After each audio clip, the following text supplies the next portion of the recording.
Hey guys, Jake here, coming at you with another math lesson today. Today we're going to be diving into one-sided limits. Well, actually this problem is going to ask us to find a two-sided limit, but we'll get into this in a bit more detail in a minute. It's going to require us to find both the left-hand limit and the right-hand limit to do that. Before I do that, I just want to kind of shout out my new book. I recently published a book called The Elite Guide to AP Calculus AB. You can see that up in the upper right-hand corner of your screen right there. Scan that QR code to go check that out. It's available on Amazon. It's actually going to be, the ebook version is going to be free for another day or two maybe, but you can also get it in paperback or hardcover. Here it is. If you want to go check it out on Amazon, it is available for paperback. You can get it through Prime like within a day or two of shipping. So we're going to be going through this problem here, which is a problem out of the book, and kind of continuing to go through all the AP Calculus AB topics on my channel for the next few months probably. But let's go ahead and jump in with this problem here.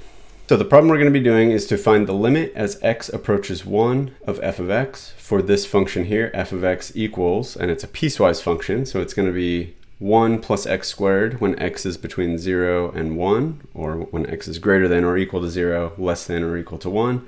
And then the function f of x is going to be 2 minus x when x is greater than 1. So like I said, since we're finding the limit as x approaches 1, the two-sided limit, you can see, obviously, looking at this function, x equals 1 is where the piecewise function part kind of jumps from this function to this function. So based on the fact that we have a piecewise function that kind of jumps between these two different parts of it at the exact x value we're trying to find this two-sided limit for, that tells us we're going to have to do two separate one-sided limits. Because in order for a two-sided limit to exist, we need both one-sided limits to exist, and they need to be equal to each other. So that's what we need to verify here. So we're going to break this down into two separate problems. So we're going to have to find, essentially, the limit as x approaches 1 from the left of our function f of x, and then we're going to have to find the limit as x approaches 1 from the right of f of x.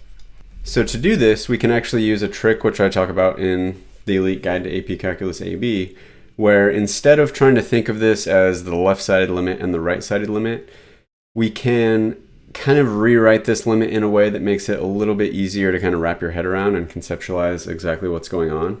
So what that does, or kind of what that trick is instead of finding the limit as x goes to 1 from the left, we can instead say x equals a minus h, where a is the value that your x is approaching in your limit. So in this case, a would be 1.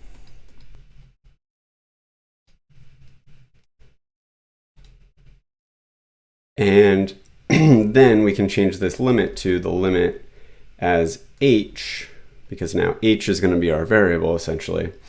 H approaches 0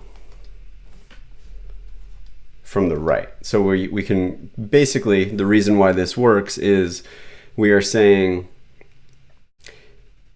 x is going to now be the value that x was approaching minus some very small positive number. H is going to be approaching 0 from the right. So it's going to be a very small positive number.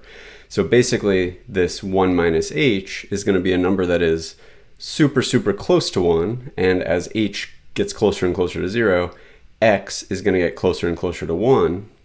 But it's going to be 1 minus a very small positive number, meaning x is going to be a tiny bit smaller than 1. So we're still maintaining the same limit here. Basically, as h approaches 0 from the right, x is going to approach 1 from the left, based on this kind of equation here.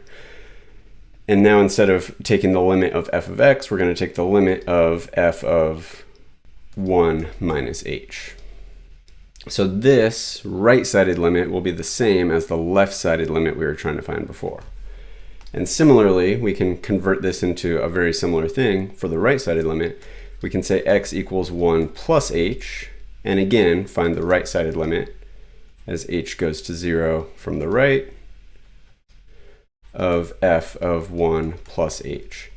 And again, this really doesn't necessarily give you a super, like a lot easier of a problem. It just gives you something that's a little bit easier to wrap your head around in a lot of cases, because we know that this kind of variable that we're approaching is going to be a very small positive number. So as h approaches 0, a lot of times that can make the limit a little bit easier to wrap your head around and think about what's actually happening within the function there. So it's, not necessarily algebraically significantly easier, but it makes it a little bit easier in a lot of cases to kind of think about these limits right here and here, as opposed to the limits that we're trying to find. So let's go ahead and set both those up and see kind of how this plays out in this case. So let's start with this left-hand limit. So first we're going to figure out which piece of our piecewise function we need to use here.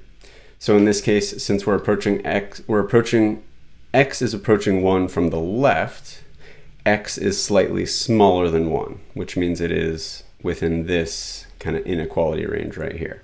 So that tells us we're going to use this for our f of x for the left-sided limit. So for the left-hand limit, we're going to set up this limit right here using this function for f of x. So that'll be the limit